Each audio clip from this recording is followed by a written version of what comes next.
Hey, Bill, you there? I'm here. How you doing? Great. My first time in Clubhouse. Woo! Welcome to Clubhouse. Oh, man, we're so excited to have you. Well, thanks. I hear you have a drink in your hand. I do. I better not drink too much of it because I want to give coherent answers. No, it'll make What for are you more drinking? entertaining conversation. It's totally fine. No, you're right. So, Bill, thanks for doing this. I just wanted to have a casual conversation, talk about everything that's going on, everything you've been thinking about. I know you're in the middle of this crazy book tour. We should talk about that too. But I should tell you, when we put this thing up on Twitter, the one thing everybody said to me was, Bill Gates has an iPhone. I actually use an Android phone, but because I like to keep track of everything, I'm often playing around with iPhones. But the phone I carry around happens to be Android. So Android versus Apple. Is this a religious thing though? Well, some of the Android manufacturers pre-install Microsoft software in a way that makes it easy for me, and they're more flexible about how the software connects up with the operating system. So that's what I've ended up getting used to. A lot of my friends have iPhones, so there's no purity. I know purity, and I know Paul, you're working hard on an Android version of this, right? We are. Yeah, we're so excited. Someone asked us the other day what the top feature we're excited to build is, and we said Android. Right? Yeah, it's so important, right? Especially globally. So, Bill, have you played around on this thing? I've had demos, but no, it's just in the last few weeks, it's come up a lot. A friend of mine was just in Steve Jobs Stories Clubhouse yesterday and telling me how much fun that was. Yep. Well, go ahead, Paul. Oh, I'm sorry. I was just going to say, yeah, that was an amazing room. It was a lot of the original engineers from, the original Apple and Mac team sharing stories about it. That was a great room. No, I'm sorry I missed it. I could have added a few stories there. I know. I can't even imagine what that would have added to the conversation. No, it was an amazing relationship. Steve was so unique. Well, I want to let you and Andrew speak, Bill, but I just wanted to seriously say how excited and grateful we are to have you be part of this conversation. Like we heard it was going to happen, and the entire team was just so excited about it. I know it's gone beyond that too. And I just want to thank you for everything that you've created, for the new book, for everything that you've added to the world. It's really changed so much of what we do as startup entrepreneurs. So just really, really grateful to be in the room with you today and to have you here. Right. And I'm learning about Clubhouse. So it's two things at one time. Well, any questions? We're here to help. So I'll pop back down to the audience, Andrew, but if I can help with anything, just let me know. Sure. Bill, question though for you about social media. Do you actually personally get to play around on social media a lot yourself? When people send you links, you end up, clicking through, scrolling through quite a bit. But I tend to go to, The Economist, the New York Times, pretty directly to my favorite news sources, more than people who just are using a feed to find the stories they read. So you don't have a burner Twitter account? Well, I have a Twitter account that I just mess around on, and then I have my official Twitter account. And that's true on most of the services, that there's the official me, and then there's the messing around me. Are you ever a TikTok guy? I mean, the reason I'm asking this, I'm curious if you see, like, obviously right now everybody is fascinated about Clubhouse and the future of Clubhouse and what it's going to do, and Twitter's trying to do one and Facebook's trying to do one. But I was curious if you feel like you've seen over the years, like, that you caught on early to that Facebook was going to be a big thing, or that TikTok was going to be a big thing. No, I'll give my daughter more credit on TikTok. I didn't realize that there was such an unmet demand for watching people dance. But then, there was the whole divestment thing that Microsoft was at least looking at that. So I got very up to speed as part of that. I even did a few goofy videos. Yeah, I got to go watch those. One thing that I have to mention is in the very first version of Clubhouse, my co-founder Rohan and I, Rohan's sitting in the front row here, the whole app was a single room, and everyone followed everyone, and everyone was a speaker. And we had a little alert set up every time a new person would join, because we always wanted to make sure that the conversation got started. So I would be on the phone with Rohan. We'd be like, working, and I'd hear like a little alert sound, and I'd hang up. I'd be like, gotta go. And I'd hang up and I'd jump into the room and say, hey, how's it going? I'm Paul. How'd you hear about Clubhouse? And I always compare myself to Clippy. Just being there waiting for people, seeing if I can help. So Bill, you've been in the middle of this crazy book tour. We've seen you all over 60 Minutes, everywhere. Before we even get into the book and what's going on with climate, and I want to talk pandemic and so many other things, do you actually enjoy these book tours, and especially this one in particular, because it's all virtual? I'm just curious how it's going. Yeah, it's a lot of fun. I don't have to fly. I do at most 2 a day. Some are fairly specialized, like Columbia or Stanford, or groups of experts who work like a Sarah conference type thing. But the nine are just sort of city-based. We get different questions, and I pick people I enjoy talking to. Trevor Noah did one, Rashida Jones. I just did one with Christian Welker, which was great. So they managed to bring their own touch to it. I'm sure a couple weeks from now I'll be ready to move on. And do you read all the reviews of the book? I do, and so far I'm very happy. In fact, we just hit today the #1 on the New York Times bestseller list. Congratulations. It's a big congratulations. Generally, by the way, do you feel like you have thick skin, though? I've always actually been curious about this. We've never talked about this, because you're written about constantly. I mean, virtually every day in one context or another. Well, climate, you better have thick skin, because the amount of oversimplification and misunderstanding is pretty broad in the field. It's a field that's so important, but I'd call it at an early stage. And you almost have to be polymathic to understand it, because there's science, there's economics, there's these models, there's weather. And, I try, not to get frustrated if people are, like saying it can be solved in 10 years or saying that it doesn't matter at all. I have to steel myself up for that, so that I'm giving a persuasive answer as opposed to an emotional response. Okay, so I want to go deep on some climate stuff, if we could. And I've read the book now, I think twice, and we've talked a little bit about it ourselves. You and I think 2 or 3 times now before this conversation. And I wanted to talk a little bit about nuclear energy, because you go deep and hard on that issue. But you also go deep at the issue that we spend a little bit too much time these days, and we're too obsessed with the ideas of EVs, for example, electric vehicles, and that we need to spend more time thinking about things that most people don't spend time thinking about, which is things like, cement and steel and farming.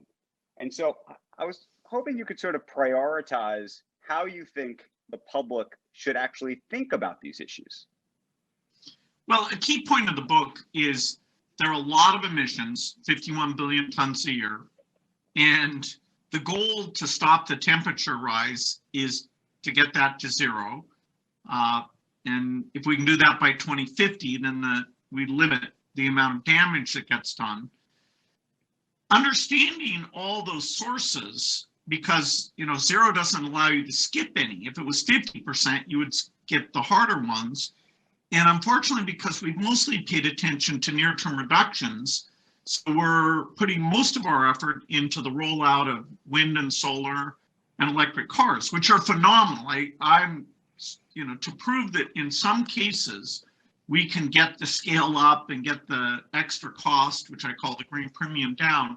That gives us hope. It gives us a model for all the other areas. But we are deeply under invested in areas like cement and steel that are way more emissions between those than all the passenger cars in the world. So on cement and steel, how far are we away? I mean, it feels like we we're basically really far haven't away. started. We basically haven't started. The Breakthrough Energy Venture got going in 2015. My commitment to the heads of state who did the event with me, where they committed to double the energy R&D. I committed to them to create a venture group that was totally specialized with a very deep business and scientific team, just investing in big climate impact things. And so we've invested now in all the different areas. We found more in storage and in food than we expected. So our second fund, the second billion we just started, will push super hard to find more in the industrial areas and direct air capture, including what's called green hydrogen, that if it got cheap enough, would help solve a number of the industrial processes. Okay, so let's talk about, you used a different phrase. I was going to call it carbon capture. You just said something else. How far are we away from that for real? Well, there's a company called Climeworks that if you pay about $600 a ton, they will take the CO2 out of the atmosphere, liquefy it, and put it down in a mineral formation where it'll stay for millions of years. And so to get rid of my own personal offsets, one of the things I did was pay them. I also pay for green aviation fuel so that when I'm flying, it's not, there's no net emissions. I'm using solar panels. I have electric cars now. So direct air capture exists. And I've invested in a lot of companies that are working in that area. We want to get the cost down at least to $100 a ton. But even that would be too expensive for most things. Elon Musk put out a challenge recently, which was great, to say, okay, who thinks they can get to the lowest price here? And a number of the companies I'm working with are going to try and win that prize. Did you just say you're an electric car owner? Yeah, I own. It's kind of not an everyman's car. It's called a Porsche Turbo Taycan. But it's fun. Okay, so why Porsche and not Tesla? Everyone's probably gonna pick up on this. No, Tesla's a fantastic car. I bought Teslas for relatives. My very first car was a Porsche. It makes a certain sound. Tesla's the company that's done the most for electric cars, done a brilliant job, is Tesla. Okay, one more Tesla question. How far ahead do you think Tesla really is? Meaning, part of the argument about its valuation, about so much of Tesla right now, is that its battery technology and everything else is just, leap years ahead of everybody else, and that when GM and Audi and Volkswagen and everybody else and BMW and Toyota get there, they're still going to be behind. You buy that? Well, for the key components, there are people like QuantumScape that, although they're not shipping yet, they've got a strong valuation because they have a better battery. Panasonic, continues to improve, continues to supply lots of people. So I don't think there'll be only one electric car company. I was very impressed that GM said that by 2035 they're going to stop making gasoline cars. So the amount of creativity by all the car companies going into this, partly because Tesla has shown that the market is there, it is phenomenal. That category, what I call the green premium, will go to zero because the upfront costs will go down. There'll be more charging stations. There'll be quick charging. And so the idea that you no longer make gasoline cars, that, people don't rebel when politicians or CEOs say that's coming. So you're personally offsetting your own carbon use. You're spending something on the order of, I think, $7 million a year to do that? That's right, which I don't pretend that kind of brute force approach works for everybody, but I have found, truly gold standard permanent emission reduction so that I am helping to bootstrap those technologies, become a customer and get the price down.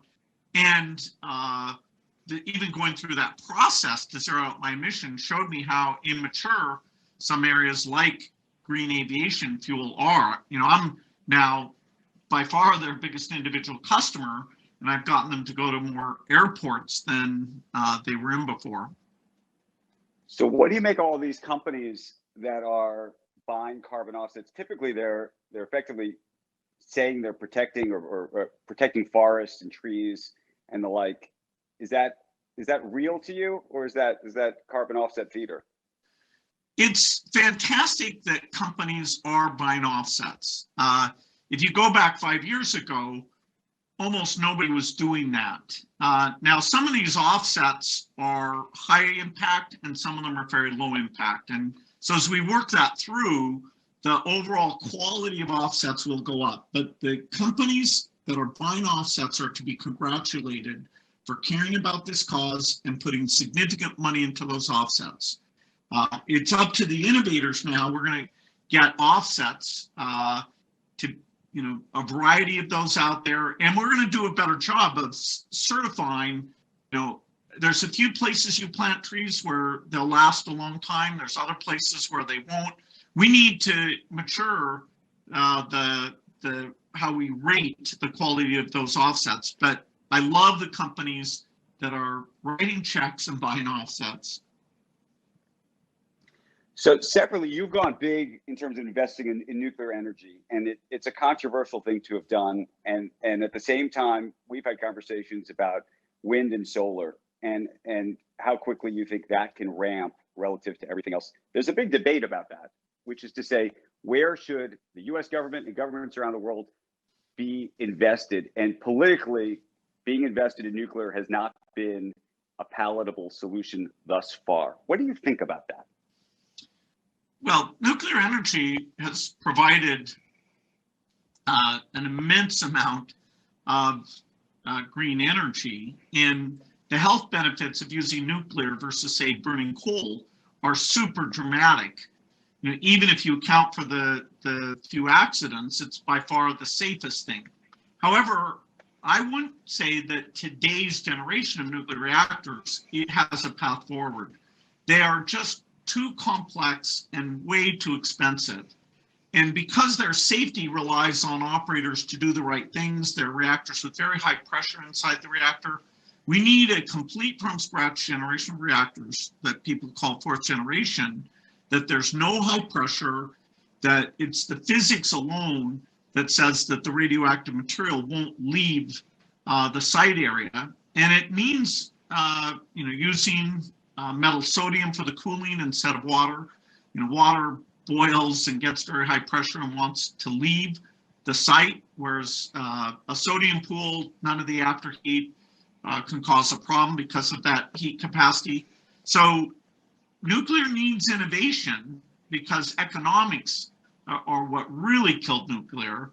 Once we get this demo plant done, which will take 5 years, it's half funded by the company, which I guarantee, and half by the US government, then people will see, okay, how does it look for safety? How does it look for cost? And then we'll have the hard challenge of saying to people, yes, this nuclear is super important to reliability of the grid to let us decarbonize the grid. And so please have an open mind as you study this particular breakthrough. So, but how fast do you think that can happen realistically relative to, and this is the other issue, wind and solar? Well, wind and solar are today 6% of US generation and less than that on a global basis. And let's say you're going to have the renewables carry 80% of the load, which I think is realistic. If we build enough transmission, we get some advances in storage, and we have the final 20% be always available, non-weather dependent green, which means nuclear fission, until someday fusion comes along. And to get to that 80% implies a build rate over 3 times the peak of what we've achieved so far. And so, you could say I'm the biggest proponent of roll that stuff out. Now you've got to connect it up. We want to bring offshore wind into the mix because that's near to the East Coast where we use a lot of our power, and that won't tend to be down at the same time as the Midwest wind is down, so it helps the reliability equation quite a bit. So, 80% is kind of mind-blowing. We're not yet on a path to get that type of penetration. So, okay, different question. Green New Deal. You believe it? You buy into it or no? Well, I like green, I like new, I like deal, but if someone thinks we can solve the climate emissions in the United States in 10 years, I need to see that plan. It's just not realistic. And remember, this is not just about brute force getting rid of US emissions. That's less than 15%. This is about using the innovation power of the United States to reduce the green premiums for all areas of emissions. And so that even countries like India, who needs basic shelter, basic electricity because they are going to require air conditioning, they in 2050 will look and see if this stuff is super expensive and we're not willing to subsidize the trillions that it would cost at this point.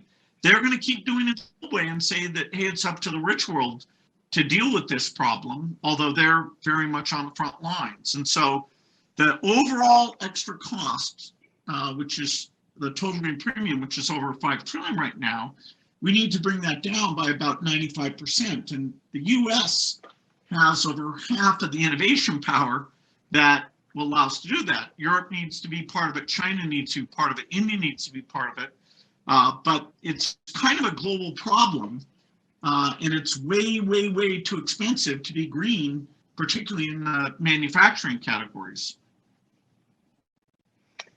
So, Bill, I just discovered while we've been having this conversation that we happen to be competing against another room called, and only on Clubhouse would this be the case, climate and Bitcoin, the favorite topics here on Clubhouse. Bitcoin seems to always get into every conversation. What do you make of the whole, let's take the Bitcoin price out of it for a second. What do you make of the climate argument around Bitcoin? Well, Bitcoin uses more electricity per transaction than any other method known to mankind. And so, it's not a great climate thing. Now, if it's green electricity and it's not crowding out other uses, eventually, maybe that's okay. So I don't see the topics as deeply related, even though you might label me a Bitcoin skeptic. That is, I haven't chosen to invest money. I buy malaria vaccines. I buy measles vaccines. I invest in companies that make products. It's not hey, somebody's going to buy this for more money than I pay for it. But, if other people find their fortune that way, I applaud them. But you don't think, and there are people who believe this. I'm sticking with the climate thing on Bitcoin for a second. There are people who believe, and these are Bitcoin bears, that given the energy requirements to create and maintain the Bitcoin network, that actually ultimately, given all of the societal efforts for climate, that actually regulators or rules would be imposed or make it more expensive to actually hold Bitcoin. No, I should look at the most bullish projection on what percentage of the electricity demand it would be. There are other ways of doing digital currency that our foundation is involved with, which are done in local currency. The transactions are not secret. They're reversible.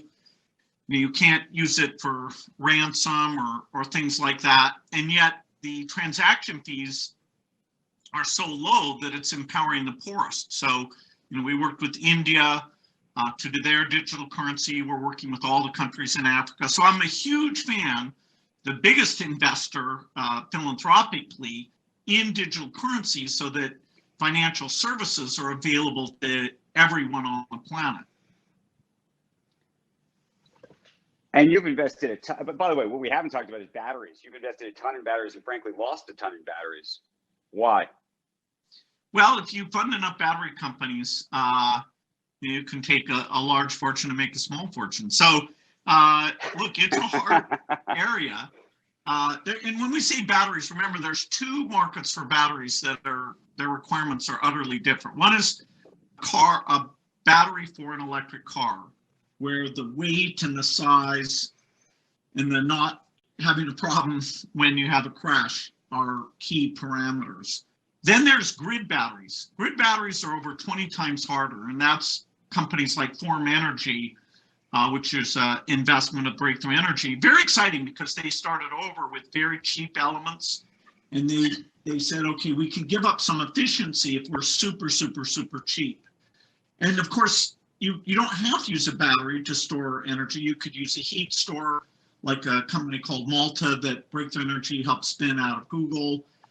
There's unusual ways of storing energy, like QuidNet wants to pressurize water underground and have that pressure come back, almost like, pumping water uphill, but here you can do it almost anywhere. So if you take storage broadly, yes, I'm by far the biggest investor in all these different storage approaches, because that's got to be an element of having this gigantic green grid.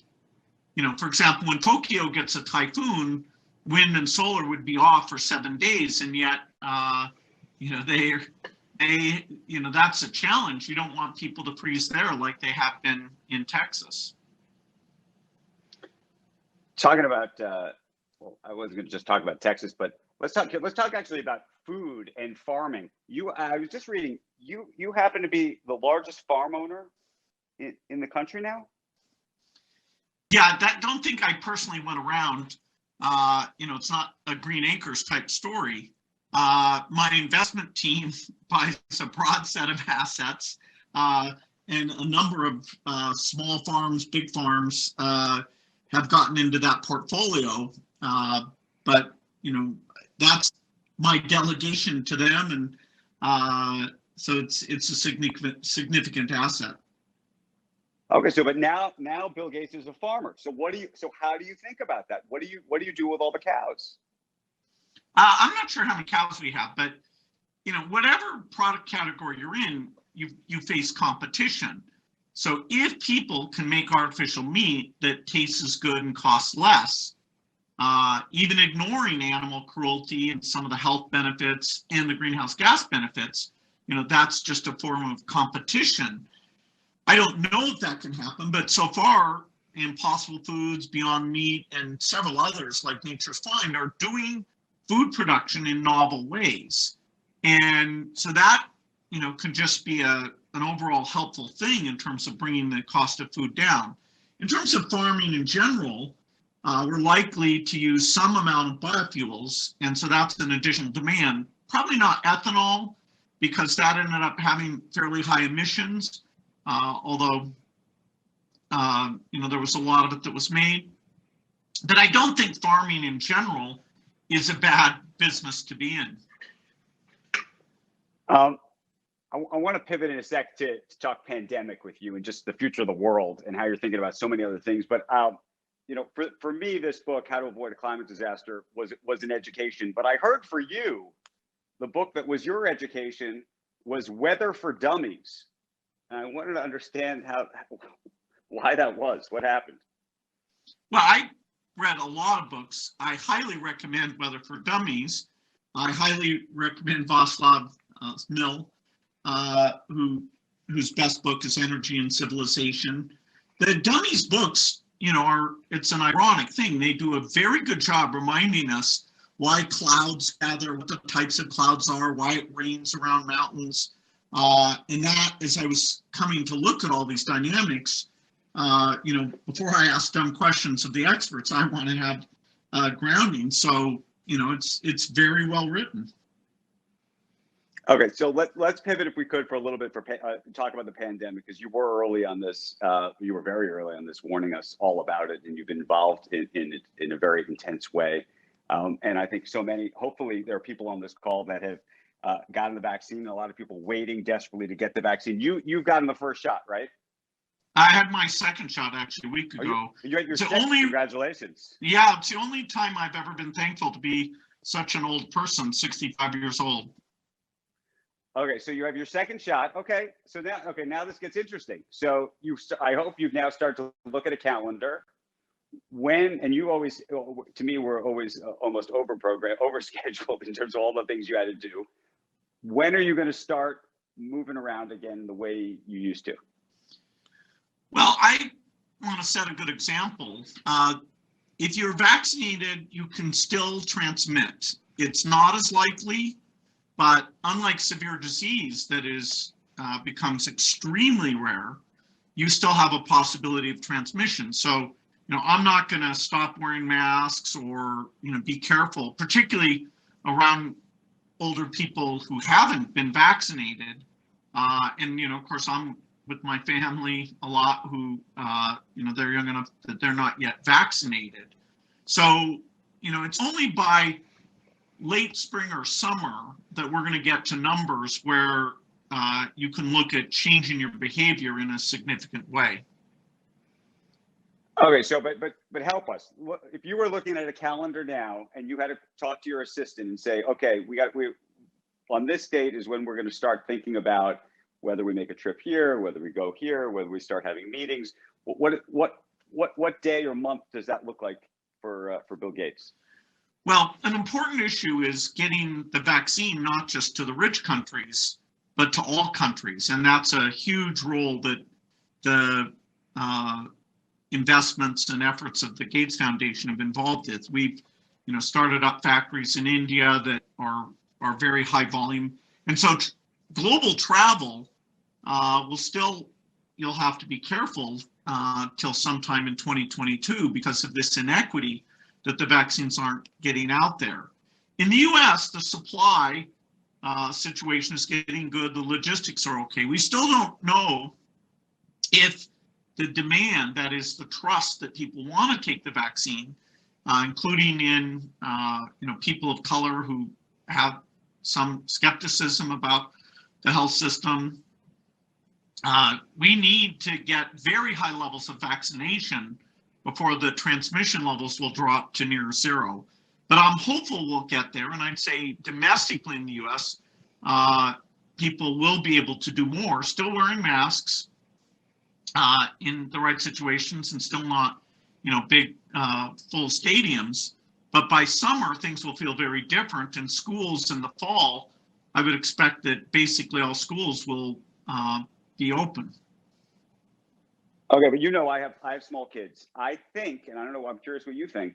I think they're going to be in school in the fall. They're in school now, actually, wearing masks. But I think they'll be in school in the fall wearing masks again, or not. Well, wearing masks isn't some huge disastrous thing. There's some places where when I play tennis, they have me wear a mask and I pocket my glasses, but even that's not a big deal. So, it's not expensive. We're kind of used to it. I would continue to model that behavior throughout the fall until we're absolutely sure the numbers are very, very small. And how much do you worry, though, about potentially either the South African variant spreading or the fall and winter being tougher? I had a conversation with Dr. Scott Gottlieb the other day, who was saying, we might have a nice spring and summer, but it might get more complicated again. Well, he's absolutely right that this is a seasonal disease, and that'll be the test. Is there a fall wave? I don't think there will be, but it depends on getting those vaccination levels up and helping the other countries so we're not having constant reintroductions. Your point about the variant's a very good one. Our foundation was funding studies in South Africa as that variant appeared. Now, we didn't know that would happen. We funded those studies so that there was some safety data from the continent of Africa and so that we could do studies that included people living with HIV. But it ended up informing the world for 3 of the vaccines, AstraZeneca, Novavax, and Johnson & Johnson, how the effectiveness was against that variant. And, it didn't reduce the Johnson & Johnson and Novavax by much, AstraZeneca a little more. So The fact we had that trial there was very helpful to say, okay, do we need to tune the vaccine, which might mean a third dose for people already vaccinated, and the companies are hard at work looking at that, and do they need to do multiple varieties? How do we cover the full set of variants that are showing up in the world? Fortunately, mostly have common features, and so this isn't like a disease where you'll need a 10 valent vaccine with 10 different forms. At most, it'll be 2 or 3. Do you think warp speed worked in the U.S.? And one of the reasons I asked the question is because what you're seeing happening in Britain, at least, it looks like they're really moving ahead of us, in part because they approved the AstraZeneca drug, which I know was something that you were supporting.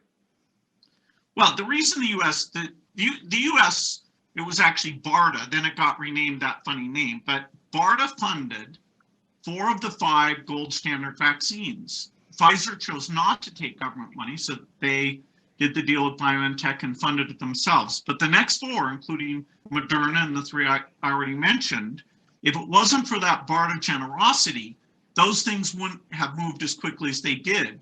The next biggest funder was a thing our foundation is part of called CEPI. But even in total, CEPI was less than half of the BARDA checks that went out. So the one thing the US gets a good grade on in this whole pandemic, the only thing was funding the R&D for those vaccines. And that was a huge contribution for the world. And so on a relative basis, actually, let me ask you this. Countries is there any country out there that would surprise us about how well they're doing with this, in your mind?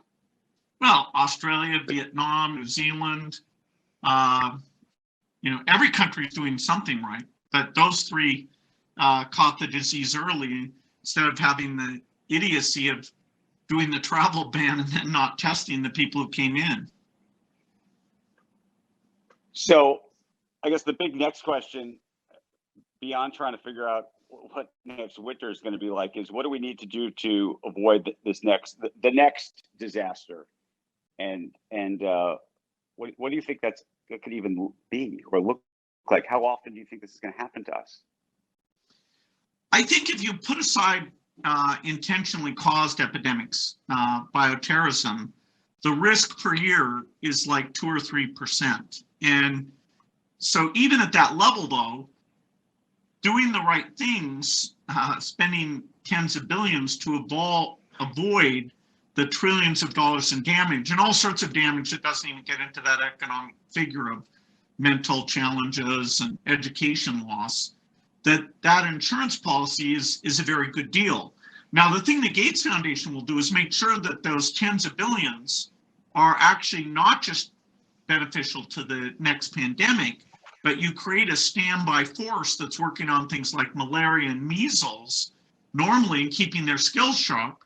And if there's any hint of a pandemic, which we'll build a 100 times better surveillance system, including high-scale diagnostics, those, say, 3,000 disease fighters will, drop the current infectious disease work they're doing and just totally be the brilliant people to make sure the quick epidemic response happens on a global basis. So I'm actually pretty excited that those investments in the R&D side, things like getting mRNA to be cheap, which it's not yet, getting factories all over the world, getting a new way of doing the diagnostics that's PCR, so very, very accurate, but also very cheap.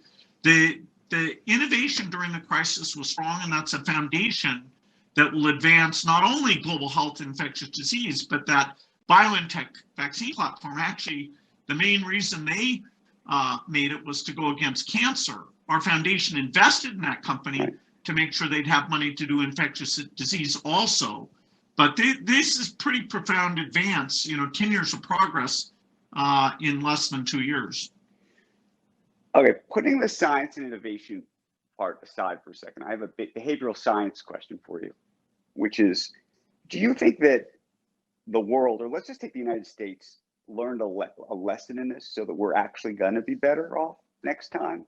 I'm not talking about the science of whether we can get a vaccine. I'm talking about whether you think when something like this happens, people are going to take seriously the the real risk? They're going to actually listen to experts, or do you think that the whole idea of expertise and science has been upended during this period? Well, I think the quality of leadership you have during a crisis matters. If a leader is willing to share the bad news, if the leader, is really getting the data out, encouraging more testing to be done, not having a testing system where you don't get your results within 24 hours. I mean, the number of mistakes were pretty unbelievable. We were lucky this thing wasn't more fatal than it ended up being, but it's still, 500,000 Americans. That's an unbelievable toll, and of course, the global toll is much higher than that. I do think that for at least a generation, people will have this threat model in mind, and that the government will take the right steps, even though, maybe 10 or 20% of the people will never believe it. Apparently that's true for the election also, but, this is serious stuff. Most people know somebody who died. Is there a leader that you think actually did a good job in this? And I'll throw a leader out. I'm in New York right now, and it's also, that's also gotten upended, which is a lot of people looked at Governor Andrew Cuomo in New York and thought that actually, putting aside what happened in the first month and a half, that he actually had done a very good job of being what people thought was transparent. And now there's questions about, frankly, whether he was being that transparent at all. Yeah, he called me during the pandemic because there were various models that gave him such a range of how many ventilators he might need. And I would say, on a Saturday night, I got to talk to him about that. He was clearly forthright, but some of the policies about putting the numbers out and transferring people into homes where they might have caused infection, we'll be digging through what mistakes were made and what was done well for a long time here. In his case, there's some definite very positive things he did, but now we're looking at the whole way that the numbers got reported. If you want a pure example, you'd say, the leadership in New Zealand, in Australia, in Vietnam, countries that had a little bit of either SARS or MERS and understood that you have to get the commercial PCR machines, and anyone who comes into the country, you don't just do a travel ban and force a surge of infection into the country without the testing. I mean, that's so basic. And to brag about that as though it was a smart thing, that's really wild. Well, let's hope there's not another pandemic in the end. A couple personal questions before we end this. Tell us just about how your what is the day in the life of Bill Gates actually in the pandemic? It's a lot of Microsoft Teams, a lot of Zoom. I can schedule myself without any time between meetings, so I have to be a little careful there. Maybe get up and stretch. But are you at home? Do you go to the office? What time do you wake up? Is there a gym? Is there not a gym? Are there people that you would have seen in the past that you're now not seeing? Are there people inside your house that you don't have? How has it changed? I mean, I know, some people have gotten rid of everybody. Other people have, how's it work for you? Well, I feel lucky that I have a home with a very good internet connection. So actually, my kids, senior in high school, a junior in college, and a second year medical student, I've seen them more this year than I would have expected because they were home a lot doing their courses online. So it's mostly just our family. I get outside to play pickleball even in the cold weather. That's been super nice. Not having to make any international trips is a huge change to my schedule because, I go to Africa, China, India, Europe, all several times a year. And it's amazing. I can talk to African leaders and do like a 20-minute video connection, get a lot done. So there are certain advantages, even though, the whole thing is a tragedy. Okay, let's talk TV because I know you watch a lot of TV. Well, we could talk books too, but TV binging during the pandemic for you. Anything you want to recommend to this audience? Well, I sat down Monday to eat dinner, and I was going to finish reading a book called War Story, but instead I clicked on this Lupin, which is a French burglar on Netflix. Next thing I knew, 4 hours had gone by. So I really let myself go to seed that night, and I was kind of laughing at myself that I don't usually do that, but wow, they sure make it easy. You just sit there, and the next episode is up and running. Anything else on your TV list? We've had a whole year. By the way, do you think the content's gotten better or worse during this year? Because I feel like I've sort of run through a lot of stuff. Some stuff is starting to come back. That's okay. Well, there's so much stuff that you worry there's good stuff that you're missing. The quality overall, if you compare to say 10 years ago, it's mind-blowing how good this stuff is. The complex plots, the choices, even just in the documentary area, it's quite phenomenal. I have a strange taste that I take a lot of college courses, which is on a channel called The Great Courses. That's about, a third of my viewing, where it's right now I'm taking a course on the Old Testament, which is definitely fascinating. But wow, if you want to learn stuff, this is the era that it's all there. So when you're taking these courses, watching this stuff, and your kids come in the room, are they like, Dad, what are you doing? Why aren't you watching something on Netflix, or do they sit down and want to actually watch with you? No, it's not much. I mean, my son and I watched The Americans together. That was a fun experience. It was a little too violent for the rest of the family. Modern Family, we all watched together, although that's not recent. It's nice that once you get going on something, kind of the whole family does it together. But my courses, no, those I'm pretty much solo on those. And are you a gamer, by the way? Microsoft obviously is in the game business. No, I play bridge, which by some definitions is a game, but it doesn't require a video game. I've got the latest Xbox. I played around with it some, but I'm not a heavy gamer. I sit and watch my nieces and nephews. I learn more from them than my own personal use. By the way, we were talking about social networks at the top of this because we were talking about Clubhouse. Did you ever fund any social networks yourself early on?